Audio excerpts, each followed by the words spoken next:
One of the things that I really wanted to talk about today, y'all know this is change equals growth and the power of it, right? But one thing I need you guys to really understand is that you cannot change until you learn how to accept change, right? You have to be willing to accept it, to accept that sometimes things won't be the way that you want them to be. No matter how much you fast, no matter how much you pray, no matter how much you lay before the God, sometimes the answer is still no. Sometimes that very thing that you want is just not in alignment with the assignment that God has for your life. And there's going to be times in your life where you're going to have to be willing to surrender that. You have to be willing to surrender your will for God's will. So when the first thing that I thought about when I said, okay, well, I got to do something and I needed to be on change, I had wrote this whole thing out, right? Had my whole thing all the way together. And then as I was getting ready to leave out of the house from devotion, coming on the road, getting on the road, I had 10 minutes. And my whole thing was rewritten in 10 minutes. So I had planned for a whole entire month, worked on my message for a whole entire month. And then God said, no, I got something else. So I'm leaving off a devotion, or I'm leaving out of devotion, and I'm over there, and I'm just a writing. So one of the things that I want you guys to get your notes. First thing is, one, you cannot change until you accept change. You have to be willing to accept change. You have to be willing to say, okay, you change your mind about me. Okay, that's it. Because it's okay for folk to change their mind about you. In one season, you might be that best thing that they ever had. In another season, they may decide that I no longer want you. And just because they decide that they no longer want you does not mean that you lose value. It just means that they change their mind. Come on. And you have to be willing to move on with your life. And sometimes you will get an explanation and sometimes you won't. But the truth of the matter is, what would that explanation do for you? Because a lot of times when you do get the explanation, now you're trying to figure out how you can fix whatever it was that they complain about. How can I fix my life so I can be better suited for yours? And in that moment, you're doing what? You're shaping your life to be what? A people pleaser. Now you're bending and you're becoming everything that they want you to be, not understanding that the more that you bend, the more that they're going to require. The more that you give, the more that they will most definitely take, especially when they see that you are a giver. First thing I want you to understand is this. Change is not an option. It's necessary for your growth. You will not grow until you become a person that is willing to change. A person that is willing to grow is a person that says, okay, I see that I have an issue. I see that there's something in my life that I need to work on, and they become that individual that's actively creating that change. It won't happen because you say it. Just because you talk about, oh, I'm changing. People talk all day long. And I know by a show of hands how many people are sick and tired of hearing folk talk about what they gonna do. That's what you sound like when you know that you have an issue, but you're not doing nothing about your issue. The same way you sick of hearing folk talk, you need to be sick of hearing yourself talk.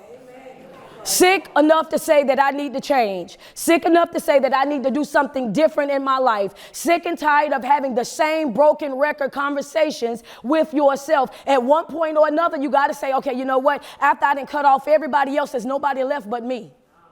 You have to be willing to change. The next thing, you will experience breaking before your blessing. You're going to experience breaking before your blessing. There's going to be some times in your life where God is going to literally be breaking everything and everybody up off of you. You can't understand why in the world you're not attracted to them the way you used to be. You cannot process why you cannot be in the friend group and be happy the way that you used to be.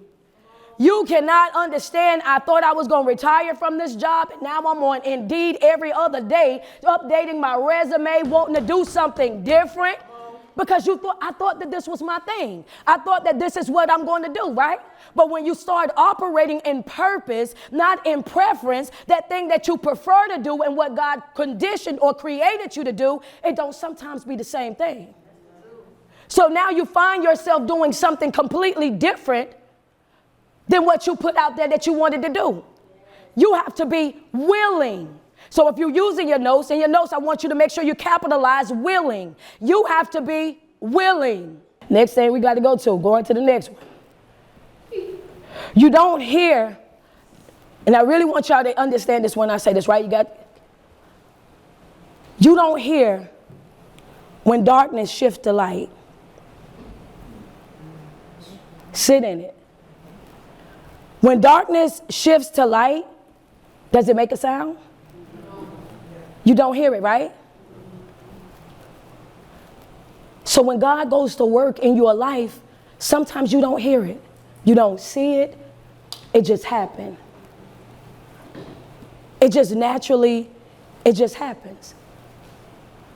And it's happening because of the work that you're putting in. And the same way that you trust that at 5 or 6 o'clock in the morning that the sun is going to come up, it's the same level of trust that you have to have that God is doing what he said that he was going to do in your life every single day. You have to wake up and trust that the sun is going to come up, that it's going to be daylight. You don't see it. You don't hear it. Well, you can sometimes watch it. You can sometimes watch it, but you don't hear anything happening. It just unfolds right there in front of you, right? And that's what it's like to be a believer.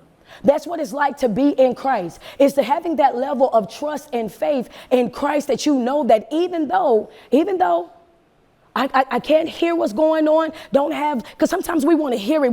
I just want you to, you know how many of you have said, I just want you to tell me what's up. I just want you to tell me what's up. I want you to tell me what's going on because I just don't know what we are and all of this. You know how we do? But their actions, you see it unfolding.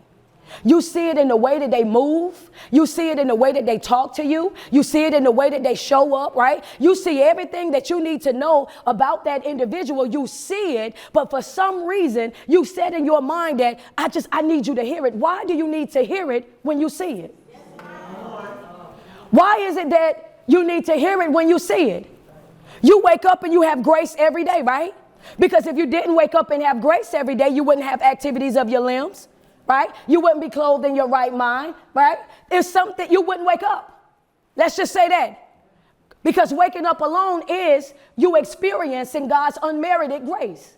Now, I gave y'all those points because I wanted to go straight into what I wanted to talk about, which was Joshua. This one was a kind of touchy one, right? Because anytime we lose somebody, we have that emotional attachment to that individual. So one of the things that God placed on my heart was the story of Joshua becoming who Joshua is. Not who Moses is, but him becoming who he was. And what all was required out of Joshua to become that individual that he had to become. One of the first things that Joshua had to do was he had to set aside his grief. He had to separate his calling. He had to separate his mission. He had to separate that thing that God wanted him to do. He had to separate his feelings.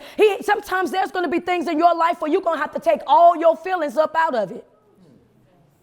It's not about how you feel. It's about the truth of the matter. And the truth of the matter was Moses was gone. Moses' time was all the way up, and there was nothing that was going to happen that was going to bring Moses back. So much to the point where it's like, hey, look, how much longer are you going to cry about what I've already taken from you? How much more are you going to cry about the broken relationship, about the broken friendship, about the things in your life that did not go the way that you wanted it to go? How much longer are you going to cry about that? How much longer is that going to be a clutch that you're going to be holding on to, an excuse for why you can't do what you need to do, can't move how you need to move, right? I feel a way about it. Then what are you doing about the way you feel? Because it's sickening to always have a person that feel a way about something all the time. What are you doing about what it is that you feel since you always feeling? That's what brings the change. That's what creates the growth in your life. When you start to feel, you identify what it is that you feel, and you start making the corrections. Why? Because I don't want to always feel that. I don't want to always go through that. Now, Moses had to separate himself from Joshua had to separate himself from who Moses was, because there was promise attached to Joshua. The promise was not attached to Moses. I know some of y'all like, wait a minute, hold on. Moses served his purpose. His purpose, if you go back into the scripture, you're going to see his purpose was to bring them out of Pharaoh's house. Moses's purpose was to bring them out of Pharaoh's house.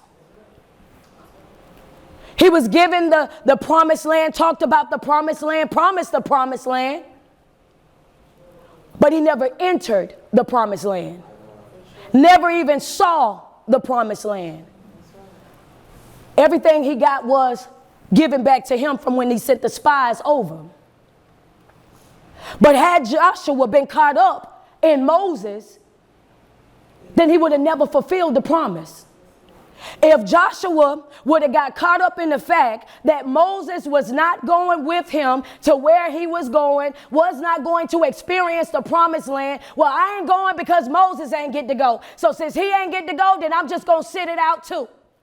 So you just going to miss your blessing because your sister can't go? You going to miss your breakthrough because your brother can't go? You going to miss your opportunity to live your best life all because somebody else decide that ain't what they want for their life? I'm just letting you know that you have a divine right of choice. You are not stuck where you are. You can always make the same decision that Joshua had to make was, I got to get up. I got to get up and I got to move forward. The difference between Moses and Joshua: Moses was emotional. Moses was a man that loved and loved real hard. Now that was good when he was leading them out of Pharaoh's house. That was good in that time. But Joshua's leadership was completely different. Joshua was a commander. He ran a tight ship, a tight program. Joshua knew exactly what to do and how to do it, and Joshua let them know real quick, fast, and in a hurry. Y'all can do whatever y'all want to do, but as for me, Joshua's like, yo, y'all can make all the idols that y'all want to make. Y'all can have all the golden statues that y'all want to make. Y'all can do whatever it is that y'all want to do. But as for me, this is what it's going to be. Remember when it came down to Moses, Moses was throwing temper tantrums. Moses would get in his feelings and get disobedient. And what I'm trying to tell you is this right here is not a group project. Your healing, your growth, your development, this is not a group project. This is not something that you have to have everybody on board with before you start moving forward in your life. It's not going to require everybody. And truth be told, there's going to be some places and spaces in life that you have to understand. Just like Jesus had to go by himself, you're going to have to go by yourself. It's not that I don't love you, not that I don't want the best for you, but I know and I understand that my level of understanding is not going to be your level of understanding. So what do? I have to go by myself because I can't waste all my time trying to break it down to you. It's not that you don't love them, right? It's just what I'm doing. This right here, you ain't got there yet. And I cannot not get there because you can't get there yet. So sometimes you have to issue out the gift of goodbye. Changing, when you start aligning your life with Christ, operating in purpose, oh man, you're going to experience loneliness way before you experience what it's like to be legendary.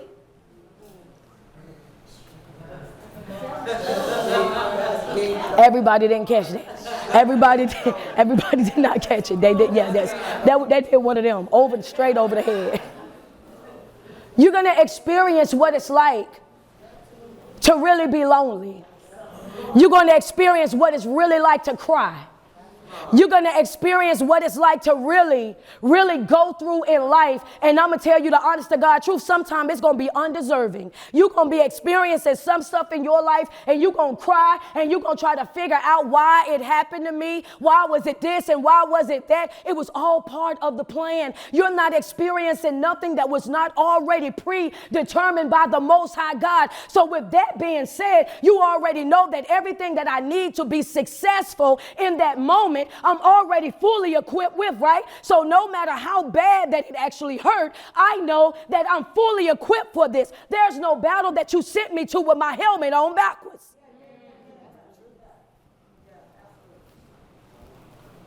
It'll be on straight unless you turn it that way.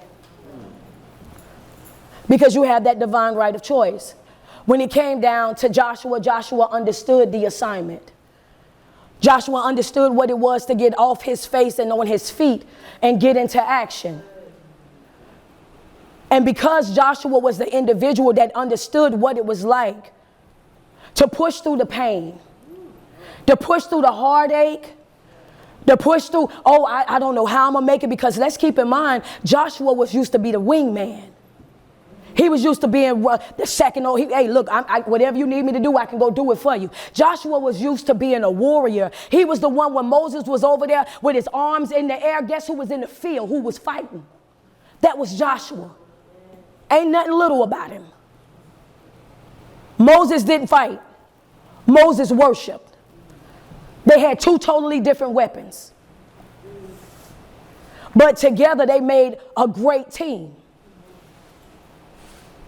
But sometimes the team break up. And when the team break up, you still got to keep going. You still have to do what you need to do. And sometimes it's going to require you to do it by yourself.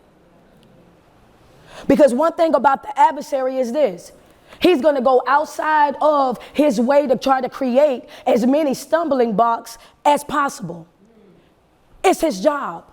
It's his job to be a hater. It's his job to be a manipulator. It's his job to be an accuser. It's his job to be that thing that try to keep you from reaching your fullest potential. That's his job. When Moses passed away, he went over there. He wanted the body of Moses.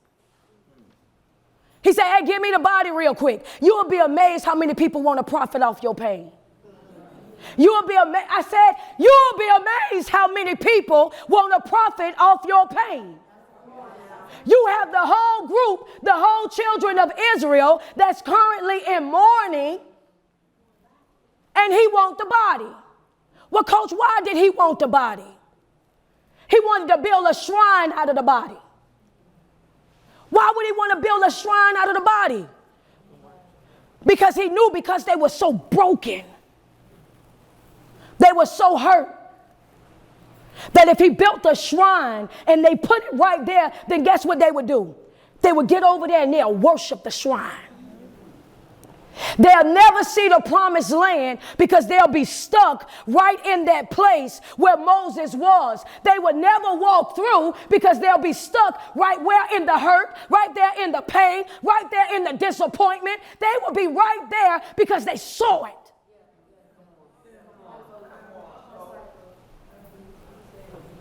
And you think the enemy don't want you to be stuck in that broken relationship?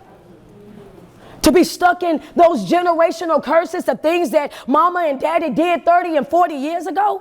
You think he don't want to keep you in that same broken place of, I got my heart broke, I was lied to, cheated on, manipulated, whatever the case is? Of course. He wants you to build a shrine. And he wants you to visit it every day. I'm back over here hurt. You know, I experienced something today that reminded me of that hurt. Then you get up and you go a halfway good day, and then you go back, hurt, I'm back again. That's what he wants. To create a place where you're constantly revisiting those things over and over and over again. Stuck. We know that it's a thing and we know that it's a powerful thing. How? Because God had to hide the body of Moses himself. I'm just going to stay over here. Because Satan, I don't know what's going on over there. Do you understand what I'm saying? Yes, ma'am. Can you imagine the enemy wanting you so bad that God himself have to hide your body because the enemy's desire is to kill, steal, and destroy you so bad that it's like you after that you want them so bad. So bad. My God. Jesus didn't hide the body. He did not send the prophets to hide. He hid the body himself. And do you know the altercation that happened? The Bible does not say that it was a big dispute, but it was a conversation, a deep conversation that happened between my boy Gabriel and the adversary. You know you were bad somebody when the angels got to come from heaven to defend you. What? Oh, wait. What you say? When God started dispatching angels over your life, like when he starts sending them to you, and this, but I don't, do y'all I'm saying that to you because you know we serve the same God. He was the same from yesterday, today, and forevermore. So the same way he dispatched Gabriel to go down there and protect him, he also sent, okay, I just want to make sure y'all understand it too, right? So I'm saying, so you have to know when you are protected by heaven. Gabriel is down here going back and forth with the adversary about the body of Moses because he wants to put the body on display. Gabriel did what we got to learn how to do. Gabriel told him, take it up with God.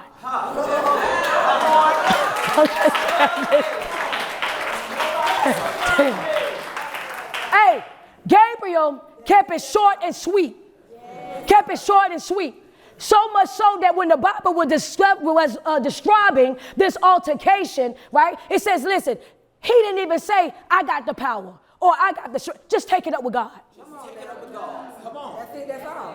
There's going to be some things in your life that is going to be just that simple. Take that up with God, baby. I'm not doing no arguing back and forth with folk.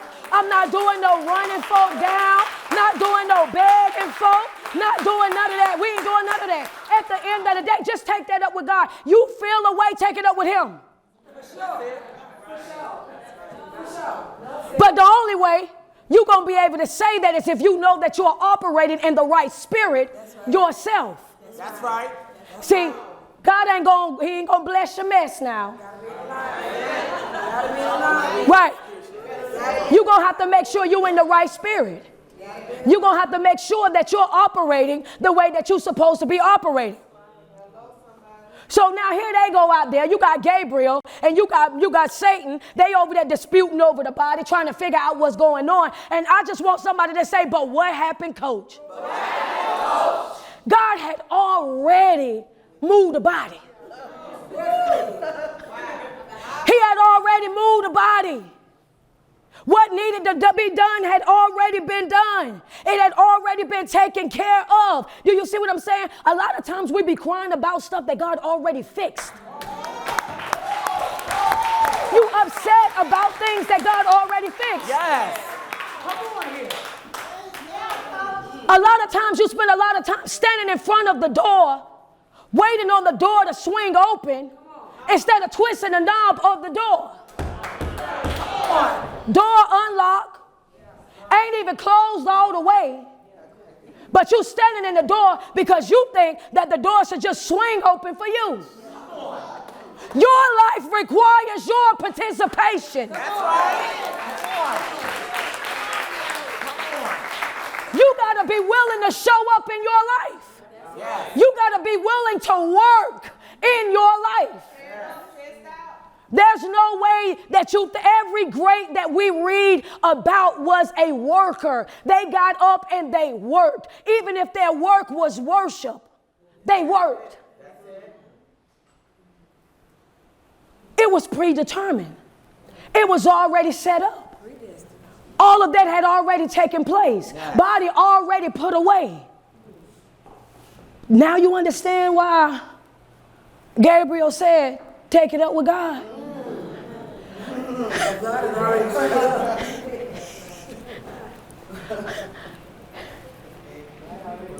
When you in alliance with him, Come on. when you locked in with him, Yeah. he says he gives you insight. Yes. When you locked in with the Most High God, he don't have you ignorant, Quana. That's not what he do. Matter of fact, he prides himself on giving you extra wisdom. Extra wisdom. This is scripture. I didn't make that up. This is real stuff, right? So in the scripture, he says, if you ask me for wisdom, I'm going to give it to you in a generous amount. I want you everything but slow. I don't want you playing radio. Come on. No time to play that radio. Come on. Yeah. Come on. And I say that because I need for you to understand that when you're playing delusional, when you playing crazy, when you acting like you don't know what's going on in your life and you're very much aware of what's going on in your life, it's like spitting in the face of God. My God today. Woo, Jesus. He's like, man, wait, whoa. I gave you blueprint. I gave you everything that you needed. Yes. Everything. I provided you with a whole transcript of how to deal with what it is that you're going to deal with. And he said, not only did I give you all of that, I set it up where you ain't even have to go to war. I set it up where all you had to do was follow my lead. I set it up to where all you had to do was follow my strict instructions and walk where I tell you to walk. Speak what he told Jeremiah. He says, come here, let me touch your lips. Yes, he did. Touch him. And the moment that he touched his lips, he said, I'm going to put my word in your mouth. That's right. His word. You ain't got to worry about trying to formulate the sentence, trying to figure out what you going to say, how you going to get it right, this and the third. No, that's the wrong thing to do. That's the wrong thing to do. And I try to tell this to everybody that work with me. If you nervous about speaking, good. Because now you ain't operating out of you. That's right. I need you good and I need you nervous. I need you good and nervous because when you good and you nervous, you operating from a humble place. It's in that moment that you stand up, right? And you're speaking and you're allowing him to have his way. Yes. But when you operating with that cockiness, with that arrogant spirit, oh, now that's you just doing it for show. That's just for you. That's a performance. And one thing about folk that's really in alliance, they gonna know. That's right. Oh, yeah. You can peep up. Come on, man. Come on. I can't even tell you how many times somebody done said, Coach, how you knew I was going through that? How you got up and talked about all of that? Somebody told you my business? All the time. Wait a minute. Y'all told you called, said something to Coach about me? All the time. But the truth of the matter is, God is not going to have you ignorant. That's right. The truth of the matter is, whenever he knows that's where you're going to be, he's going to always put the right information right there for you, right there in that moment. He's going to show it to you. He's going to put it right there. And guess what you got to do? You have to decide what you're going to do with that information. So when you see, wait a minute, you know what? That was on my toes, but you know what, man? I got to get right. That's right. That's how you have to take it. That's right. If you're trying to grow. If you're trying to grow, you have to learn how to take correction without being offended. That's it. If you're trying to grow, I'm talking about really trying to grow. I'm talking about really trying to evolve in life. You have to be a person that's able to be corrected without being offended. Sure. Oh, I'm feeling so hurt. You know what? I just, I'm good because, that's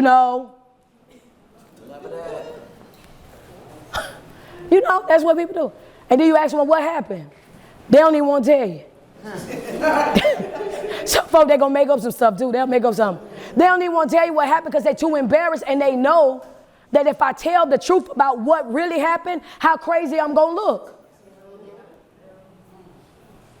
But you have to be honest in your life.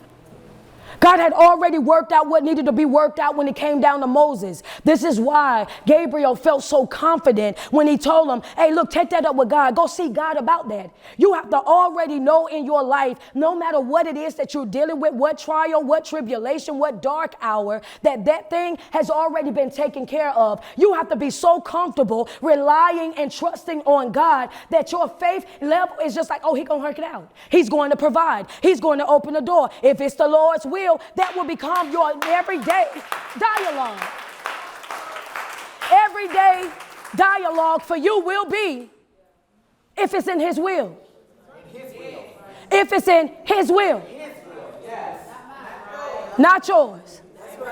Because one thing that you will never be able to stop, and that's the adversary from being the adversary. You're never going to stop him from doing whatever it is that he's going to do. And one thing's for sure is this: the more that you grow, the higher that you go, he's going to send his best hitters. If I see you growing and evolving, That's it. Another level, another devil. Come on. if I see you over there being all obedient and you ain't never been obedient, if I see that you being consistent and you done slid into a strong state of discipline, so much so now you doing it and you ain't even got to think about doing it. Oh, I got to interrupt the flow of that. Oh, I got to find a way to get up under your skin. Oh, wait a minute. I got to find a way to pull you out of alignment. That's his job. To work overtime to get you out of that. All of these things are ways that we get distracted in our life. In this situation, the body was already gone. Joshua didn't have no stumbling blocks, had no issue. Joshua represents the change. Moses was good. We're not saying Moses wasn't good. But what we're saying is Joshua was the change.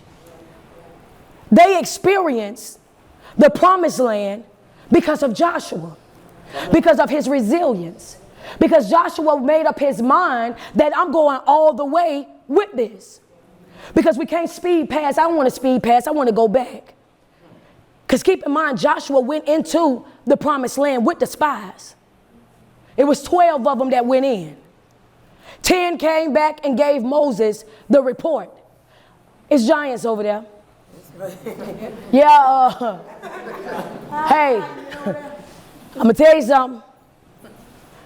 It's milk and honey, but it's also giants. Come on. Now, I ain't saying your God lied, because we did see milk and honey. We're just saying that he left something out, which was the giants. Well, coach, why would he leave out the giants? Because the giants wasn't for you to slay. Come on. He needs you to keep your focus. Why would I talk to you about something that's not your business? Come on. Why you have to make that make sense? Why would I talk to you about something that's not your business? If that's not your job, slaying giants ain't your job. Your job is to go get the milk and honey. Your job is to experience the promised land. That's your job. They go over there, they spy out the land, then they spy out the land, and what happened? The 10 come back and they tell them, oh my God, this is what's happening over there, and they got the giants over there, and guess what? We look like grasshoppers in their eyes. What are we gonna do? Now how you look at somebody else's eyes? Just projecting? Because you ain't talked to the giant and the giant told you that you look like a grasshopper.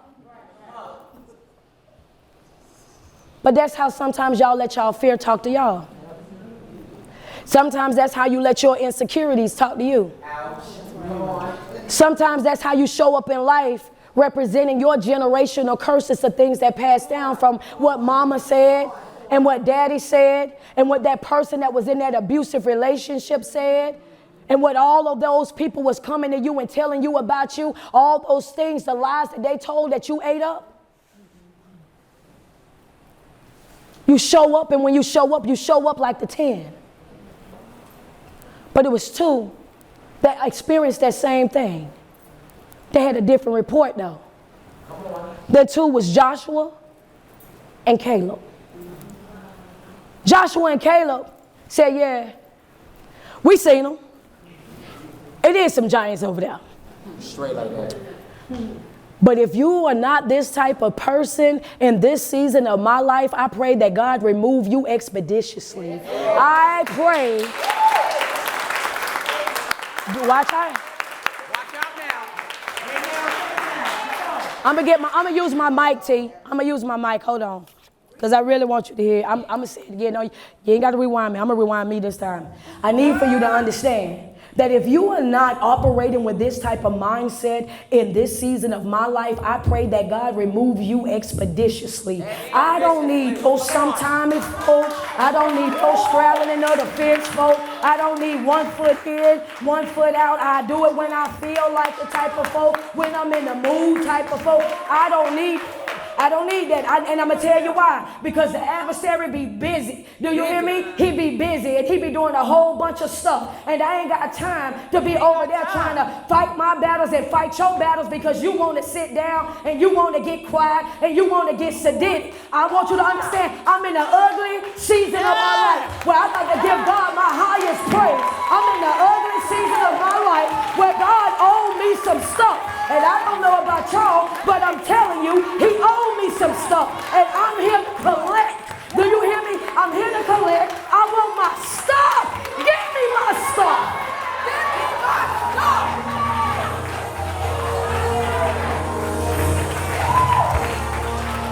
I want you to hear me. I want you to hear me.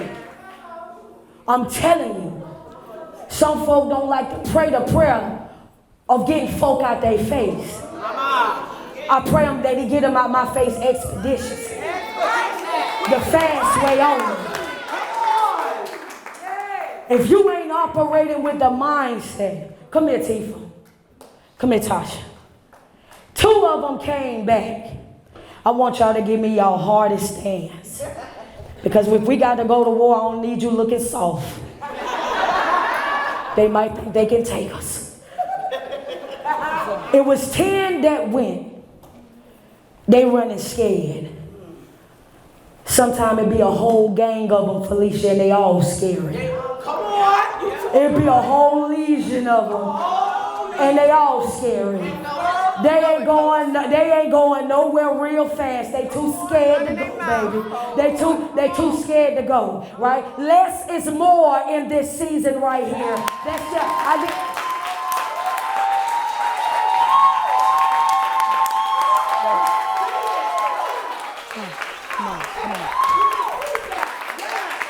In this season, less is more.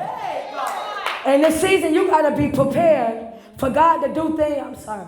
Hey, come on. I'm trying to get it all the way out. Come on. Come on, say it, coach. Let's go. In this season, less is more. And sometimes you're going to lose folk that you love because they're a distraction. Sometimes you're going to lose folks that you love because they don't see the vision just right. So you got 10 of them and they all scared. They ain't really trying to make no move. But then you got 2. You going to be Joshua and you going to be Caleb. And they come over there. They got a different story. They show up. They over there and they talking to Moses. And they like, hey, look, we ain't saying that we didn't see him. But what we did is give me your hardest stance. Give me your hardest one. We saw him. But we can take him. We saw him. But we can take him. We saw him, but we can take him. We saw him, but we can take him. You feel me? We saw him, but we can take him. We saw him, but we can take him. Yes, we saw the giants. We saw what they was doing, but the truth of the matter is we can take them. We gonna take it.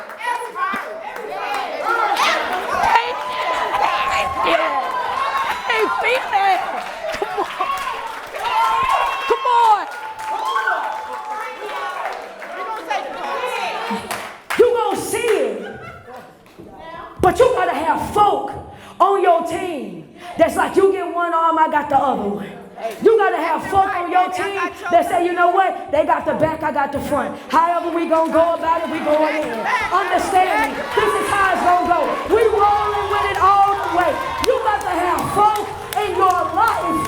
Understand me.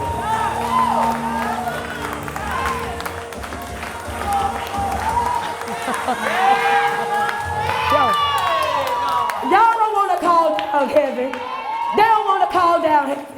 Y'all want to call down heaven. Y'all want to call down heaven. That's what you got to have. You have to have folks in your life that's not afraid to go to war with you in the spirit.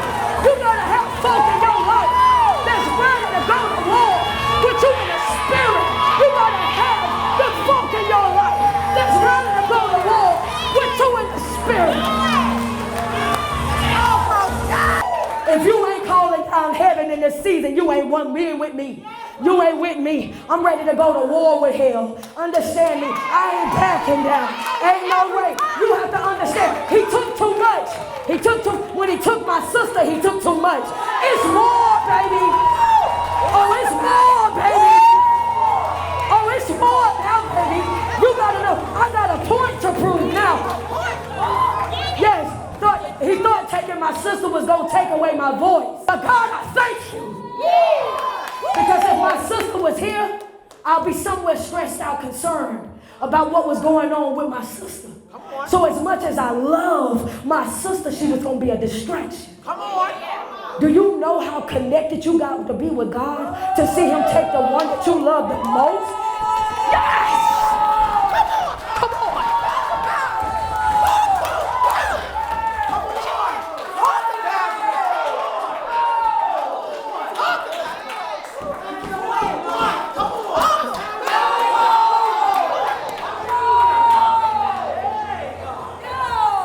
You have to look at the adversary in the face and say, but you ain't take her. My sister was in the Lord. So death still ain't getting no victory. Yes! This is why you gotta make sure that you're surrounded by the right folk. You have to make sure that you got folks in your life that's willing to call down heaven, that's willing to work for you and with you in the spiritual realm of things. You can't have nobody over there with you and they scared. You see the milk and you see the honey and you scared to go get it. You scared. We can take it. We can take them. Take it. Yes. Take it. Let's go. Every time, Coach. I can pull them the wrong too. They ready to go to war right now. They ready to go right now. He about to slap my arm out of socket. You ready to go to war right now. Right now. That blazer, you might lose that blazer tonight, baby. You ready to go win. Come on. You have to have folk that's ready to go there with you. They get there, they see the milk, and they see the honey. Can you imagine to see something that God didn't promise you, and then you allow the spirit of doubt to get inside of your mind, the spirit of fear to get inside? You can smell honey corn. Fresh honey got a scent. You see the milk and the honey, and you let fear keep you from tasting it. Not this time. Mama. Not over here. Not here. Come on. Mama. Caleb and Joshua say, we seen what they seen, but we can take them. Every time. Thank you, God. Then when Joshua got put in a position of Moses, the same thing that he went through, right? Joshua learned from the experience that he had with Moses. See, Moses let folk he was an emotionally driven man. So he let folk talk that he should have told to shut up. Shut up. Come on. And some folk in your life, you can't say be quiet. You have to lean down and hold their hand and say, shut up. Baby, you too negative. You always complaining. You always got an issue. You ain't never happy. It's always something going on.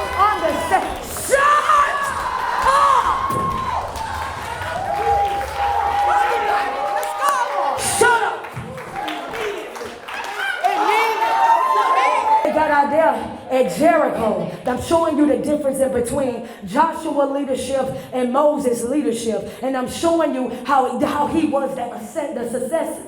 This is why, because he knew how to separate himself from Moses. I know exactly what to take and exactly what to leave behind. Everything, oh, come on. Everything that somebody gives is not what you're supposed to take. I know exactly what's for me and I know what's not for me. I know the difference in between it, right? So now, over here, he watched it over in Moses' life. Well, Moses did not experience the promised land, not because of himself, but because he listened to other folk. He listened to other folks. Another voice. He said, hold on.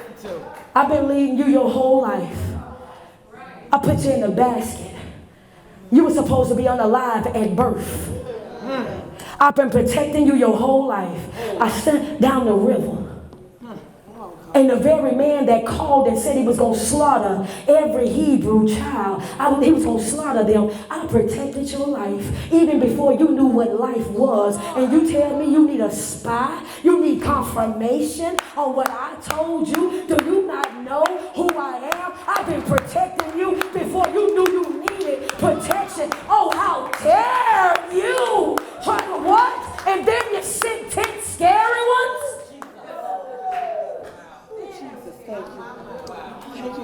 For that you ain't going in. And this ain't a part of the message, but I got to do an insert. I like thorough teaching. Not only did he keep Moses out, but he took the elders out too. Don't be a liability to who you connected to.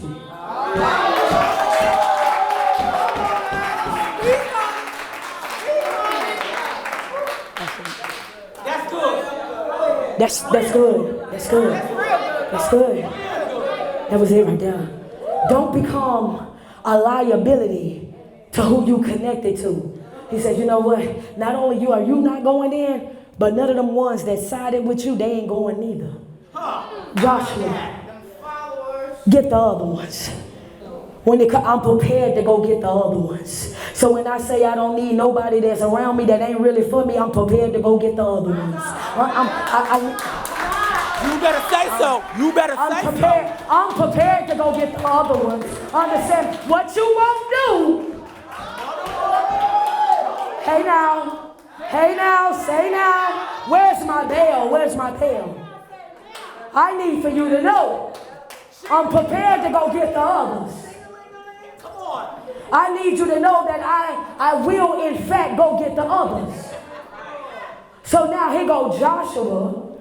He got them, they go over here, right? They got the promised land. But when Joshua goes to Jericho, I have to show you how they're two different type of teachers and leaders, right? Joshua go to Jericho, and because of his experience that he had when he was with Moses, and Moses let the wrong folks speak, when Joshua got over there, he told them quick, fast, in a hurry, you're going to walk 6 times and be quiet. And be what? And be quiet. Not loud. Quiet. Not like Rashad. Don't be loud like because he learned the importance of letting the wrong folks speak. That's real. Because when you let the wrong folks speak, how the old folks say, one bad apple, you mess around and let that one negative person get to speaking, and then before you know it, you got a whole group of negativity. Everybody following that same negative thought. You wasn't even thinking that way, wasn't even feeling that way. That never even crossed your mind, but because they planted that negative word seed inside of your mind, now they got you over there with your face screwed up and your mouth balled up and looking all ugly in the face. Why? Because of what somebody else, you ain't even feel that way. A group of ugly.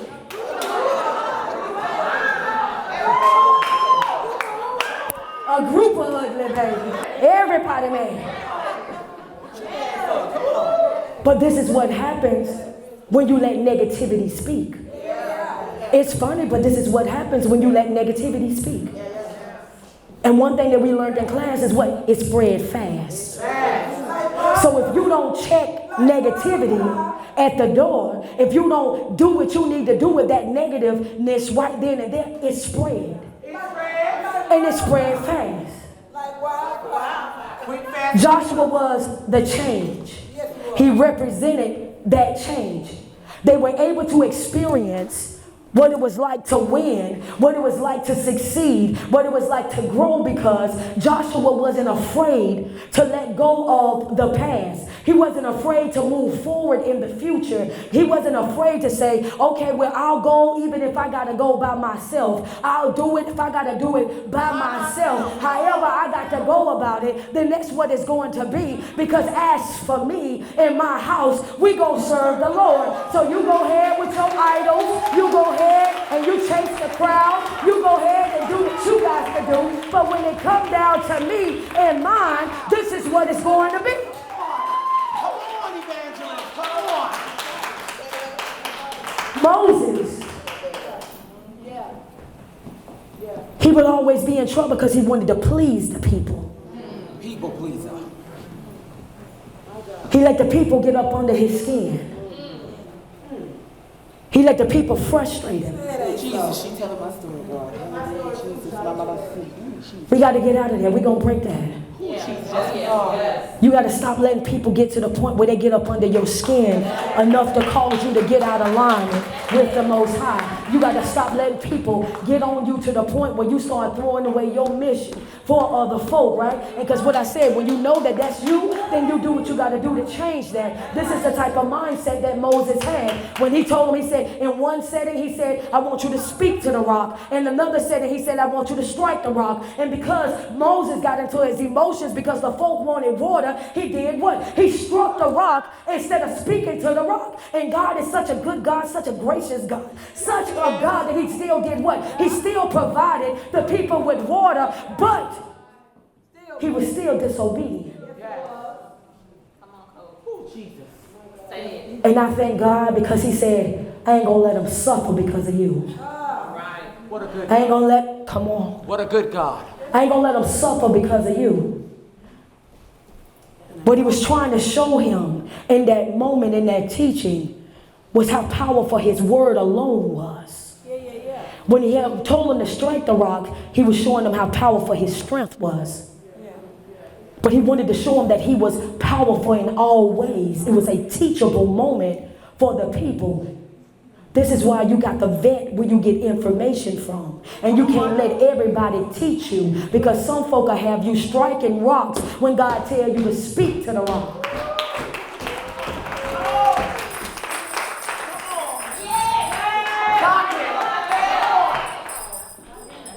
I needed that. There we go right there. Y'all done messed up now. I done messed around and got a bell. You have to know where you're getting that information from. I want y'all to grab this real quick.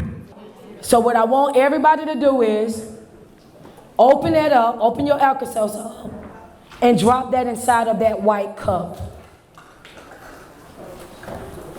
When you drop it in your white cup, matter of fact, I want y'all to stand up for this. Stand and hold your cup for me. If y'all got heels on, we done swept the floor. I know your feet might be hurting. Take them, just take them off a little bit. I just don't know how you're gonna act when you get to the end of this thing. That's all. I'm just trying to keep you from breaking your ankle. So I want you to put it in that cup, and I want you to hold your white cup, hold your cup up. Mahogany, did they give you guys one? Oh, we didn't have enough for them to get one? Hey, I want Lisa and them to do it. They can do it. We got enough to give two? Okay, let's get them one. I want y'all to be able to do it as well. Hold that cup up. Put the Alka-Seltzer inside of the cup. Hold it up and just hold it up like you're holding it up. Yeah, like we about to do communion. Just hold it up for me. That Alka-Seltzer in that cup, the Alka-Seltzer is representing you. The cup is representing life. Yes, Lord. My mind. Oh, I see. That's where we are every day. You see how it's, just shake it around in your cup a little bit. You see how it's noisy but ain't doing nothing? You see how it's, I'm going somewhere with this. Watch this now. I'm going somewhere with this. I'm gonna bless you with this. You see how it's just in the cup? Y'all can stop for 1 second. Come on now. That's how we are. Inside of that cup. Making noise. Just making noise. Hold on, Gigi. Gigi, stop. I'm sorry. We inside of that, just inside of life, just there. Not activated, not doing nothing, not there, just there. Laying what they would call dormant. Until you start working on your life and making the right type of changes in your life that's going to influence the growth that you need, you are like that Alka-Seltzer in the bottom of that cup. Couple more. Open your bottle of water. I don't want you to pour a lot, but I just want you to pour just a little bit. Just pour just a little bit on there. Tell me when you see a cup of bubbles forming. Pause right there. That's what it's like when you start working on yourself. That's what it's like. You start bubbling. You start bubbling, like you start experiencing something that you never experienced before. You're like, wait a minute, something is different in my life. I got a little bit of action going on in my life, right? You got a little bubble going on now. Now pour just a little bit more in there. Pour just a little bit more. This is what it looks like when you're consistent. This is what it looks like when you start operating with obedience. I want you to feel it all the way up. All the way up. Just fill it up. Don't let it run over. And this is what it's like when you're constantly doing what it is that you're supposed to be doing. I know some of y'all say, Coach, I know mine gonna run over. I know mine gonna run over. I know the work that I've been putting in, baby. Do you see it bubbling? Do you see it bubbling? I want you to keep seeing it bubbling. That's the work that you're putting in. I want you to look at it. I want you to keep your eyes on it now. I want you to focus on it real quick. How many of y'all see that tablet in that cup? That's because when you're working on yourself like you're supposed to be, it dissolves. Okay. Change will dissolve that old, broken, toxic, narcissistic version of you. Change. The more that you change, the more that you grow, the more that you evolve, you will become something that's different. That ain't even what it was in the very beginning. Understand that it will dissolve the old you. So you don't even say, don't make me go back to my old self. You don't even say that no more because that old you don't even exist. You don't even let people, I can't go back to that if I try because I've dissolved already. I can't go back to something that I no longer am, right? This is what it's like when you are applying change to your life. The old you dissolve. It changes the way you speak. It changes the way you think. It changes the way that you do your deeds in this earth. Everything about you becomes so different that folk will see you, hear your voice and everything and still say, you sound so different. It's the word work. When you put it, I want you to put W. Your life is going to require your work, not somebody else's. As much as you might want to help somebody else and all, man, listen, it's going to require your work. Come on. Lisa said, I needed that worship time. That W, I can't make this up, it's for worship. Worship. A sincere and heartfelt expression of devotion, often defined as a way of life rather than just a ritual. I don't do it out of habit. I do it because I'm grateful. I do it because you deserve the honor, the praise. This ain't a habit. It's an honor to get up and worship. It's an honor and a privilege to be able to get up and worship, right? A sincere and heartfelt expression of devotion, often defined as a way of life rather than a ritual. Oh, is for obedience. This season is calling for obedience. You know why? Are you not tired of eating scraps? The Bible says the obedient will eat the best of the land. I'm ready to eat the best. And in order for us to get the best, you like that word. You like that. Okay. Oh, she's like, wait a minute. Wait a minute. You have to be obedient. Yes. Aligning one's life with a divine will, which involves more than just following rules. It is an act of deep trust, love, and reverence for God. Obedient, aligning one's life with the divine will, which involves more than just following rules. It is an act of deep trust, love, and reverence of God.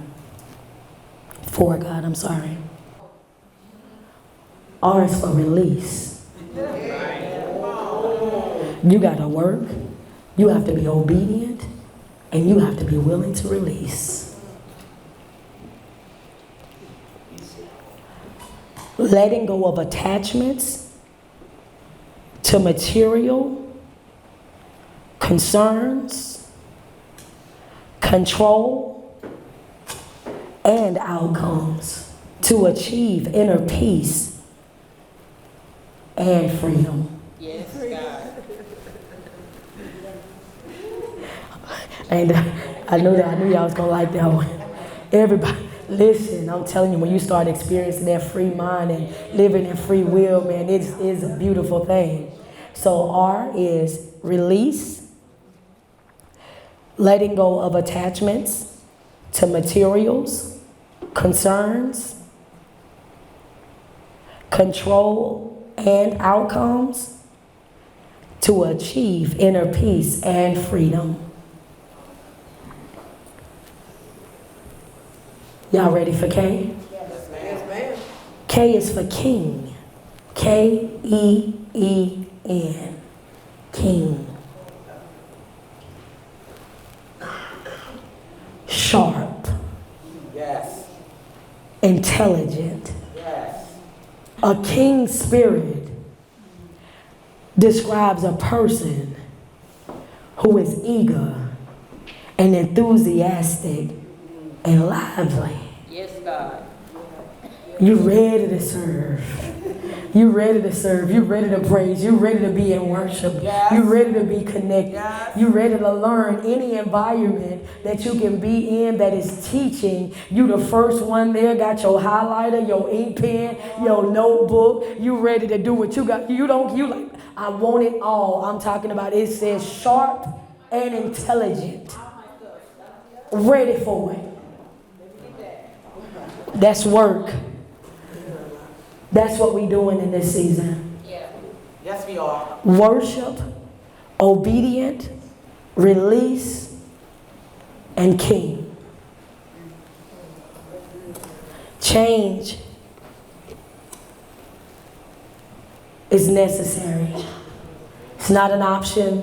It's not a pastime. It's not a do what we want to do it when we want to do it. It is necessary for you to continue to grow. This season should not look like your last season. That's right. Your next season should not look like this season. You should be constantly growing and evolving in life. You should be constantly shedding over and over in life. And sometimes you have to say, I don't even know where I am right now in life. That's right. But you have to say it with, I'm talking about the best energy ever. I don't know what I'm doing right now. I'm just letting God have his way. Sometimes you will go through that season of your life Where I'm just, sometimes you know what you're doing because he's already giving you the instructions of what you're going to be doing. And then there's sometimes in your life where you're patiently waiting. That's right. So until he gives me something else, this is what it is. Gotta put it in the word. Gotta put it in the word. They was in the wilderness for 40 years because they wasn't mature enough to go anywhere else. If I take y'all from Pharaoh's house straight to the promised land, you're going to run them up. What you say? Because you ain't never had nothing. I ain't used to that. So I have to teach you first. Come on, coach. I have to get you right so that you will be a good steward over what it is that I'm giving to you when you get to the other side. That's it. Teach me that. So sometimes we don't get the promotion, we don't get the open door, we don't get the opportunity because God's saying you're not grateful for what I already given you. You already mismanaging what I've been giving you. How crazy would I be to give you this and watch you swindle it away just to give you more to do the same exact thing? Come on. That's right. He ain't gonna give you no Range Rover if you can't take care of no Honda. Come on. You have to be a great steward over what it is that God has already given us. Right? And I say that to everybody, including myself, because I'm going to tell you sometimes, you have to be on yourself about certain things and showing gratitude in certain places and spaces of your life and wanting to make sure that you're managing things properly. So, just putting that out there. Let's make sure that we are definitely being great stewards over what it is that God is blessing us with, especially if you're saying that this is my season to go big. It's my season to have overflow and abundance and all of those things. I'm not saying that you can't have it. I'm just saying that you have to prepare for those type of things to happen in your life. Proper placement matters. All right? Thank y'all for y'all ear.